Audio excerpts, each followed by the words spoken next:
Hey, what's going on, everybody? Welcome back to another video. We're talking about prize picks for the NBA for November 14th. Yesterday, tough day in the NBA, but that's why we created the VIP Discord where we have a bunch of cappers in there giving out their picks. It's less than $1 per day, so you don't just have to rely on these videos. We have a bunch of other people giving out picks in here, 5+ cappers in there at all times, plus our projection models going on in the Discord. So definitely click the link in the description or the pinned comment to check it out, and we'll see you over in there. Also in this video, going to be using Outlier and OddsJam, which are two tools for player props that have 7-day free trials, so definitely check them out down below, and we'll talk more about those later in the video and use them to look at some of these player props. So let's get right into it. The first one we got here is going to be Lamelo Ball. We're going to go to the under on his points at 24.5 against Miami. Also, all these picks are posted over here in the VIP Discord before the video comes out, because these lines are changing all the time. Just saw this one at 25 flat, so unfortunately we're getting it at 25.5. Still think it's a good play against Miami. This is just a super high line for someone who doesn't average this many points at going against Miami in a really tough matchup. Miami has been playing really well, actually. Now, you remember they started the season like 1-4. Now, I think they rattled off 4 or 5 wins in a row. Tough matchup for LaMelo. I think he could struggle in this one. Then Charlotte could struggle as a team as well, get blown out in this game. Think it's going to be a tough game here. LaMelo has hit this in 4 of his last 4 games, but coming into an extremely tough matchup, I think he's going to struggle. So coming over, looking at this one on Outlier, which is one of those tools with a 7-day free trial I talked about. Some of the cool stuff you can do pretty easy is just type in Lamelo Ball. It brings up all his props. You just got to find the one you're looking for, under 24.5, minus 125 over here on Caesars, so you can see the top sports books, what they are thinking about it. We can open this one up, only allowing 109 points per game. On the under, besides his last 4, those were the only games he hit it all year. Before that, his season high was just 20 points.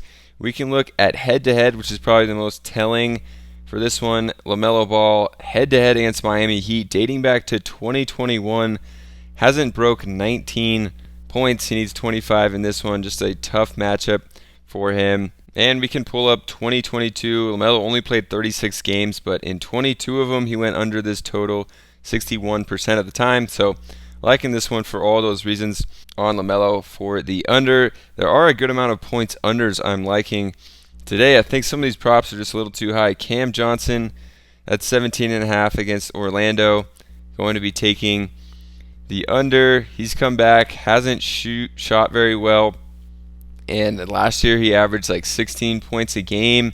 Orlando will play at somewhat of a slower pace compared to most teams. Cam Johnson's still playing with Mikal Bridges, who is getting an absurd amount of shots without Cam Thomas in the lineup here. And then you also don't have Ben Simmons in the lineup, who is really just in there to pass the ball to these guys. So maybe harder for Johnson to get good looks in this one as well, because we got those guys injured.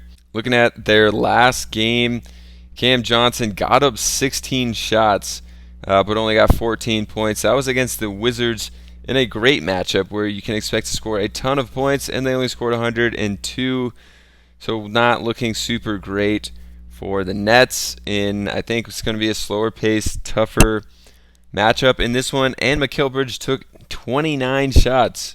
It's like no one else on this team is shooting without Cam Thomas in there, and Lonnie Walker did get hurt. He could be in for more minutes, which would cut into the minutes for Cam Johnson. Also, Dinwiddie only took 10 shots. I could see him taking a good amount of shots in this one. So for all those reasons, just don't like Cam Johnson as much. We can also pull him up on Outlier and look at the under. So in his last 10, 7 of the last 10 games have gone under. So far this year, he's only played 3 games, and they all went under 12, 11, and 14. But he has shot atrociously, so we could see a better shooting night. But I don't think the attempts are going to be there like last game when he got 16 of them. So taking the under.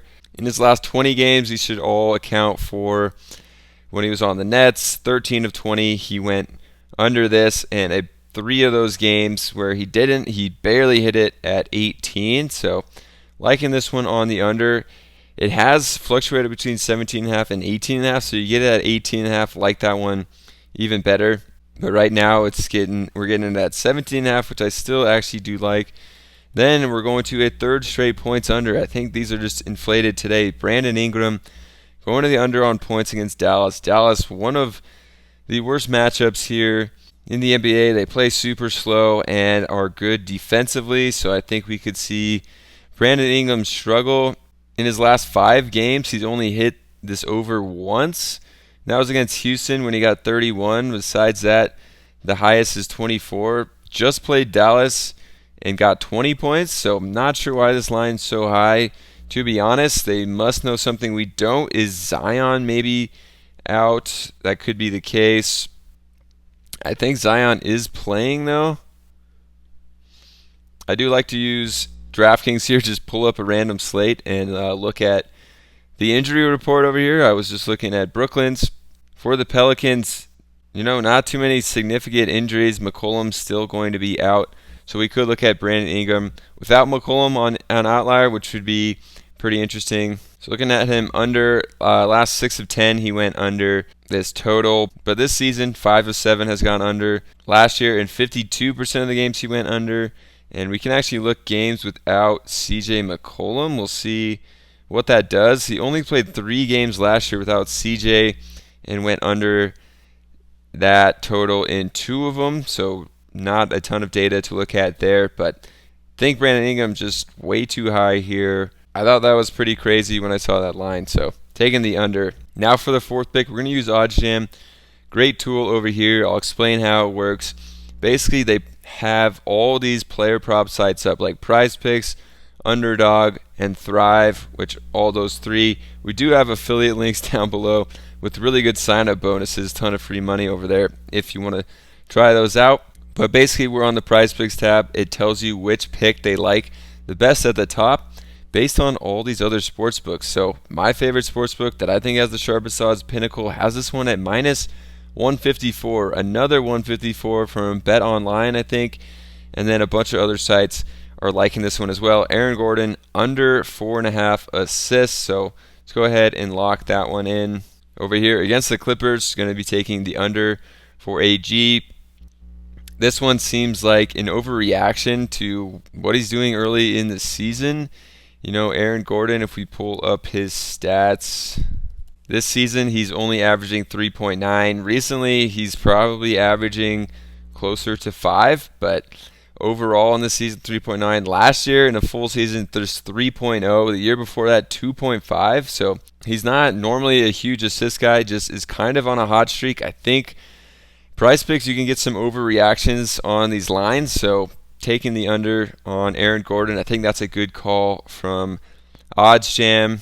Then another one I was looking at was going to be Lauri Markkanen under 9.5 boards for Lauri against Portland. They do have DeAndre Ayton, Jeremy Grant, 2 pretty good rebounders over there. And Markkanen hasn't been a massive rebounding guy this season. You can see in his last 5, he actually hasn't hit 10. So not sure why this one's so high either. So definitely am liking this. And like I said on Prizepicks, I think there were just too many lines that were too high today. We actually are going all unders today, which is pretty rare for me, but these ones just stuck out like a sore thumb to me. I think this is going to be a pretty good 5 here, so I'm liking these picks for you guys to consider. We can see it over here on Outlier when you pull it up, what these sites have it at, minus 135, under 9.5 rebounds, and a lot of sites are liking it. In his last 10 games, it's gone under in 6 of 10 of them. Earlier in the year, he was getting more rebounds. Last year, we could see 58% of the games he went under this total as well. Portland, about middle of the road, 14th as far as rebounds allowed, which is slightly on the lower side.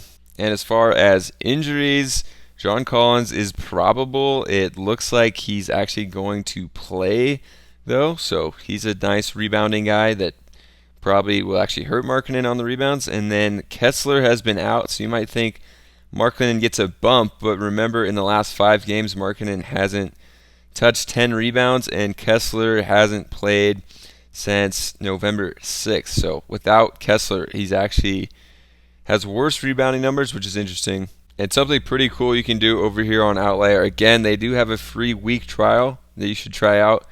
You could type in games without Kessler, and you could see in his last 20, he's gone under this in 55% of the games. But you go with games without Kessler, his last 20 games, 18 of 20 have gone under. So pretty crazy stat. Without Kessler, he doesn't get as many rebounds.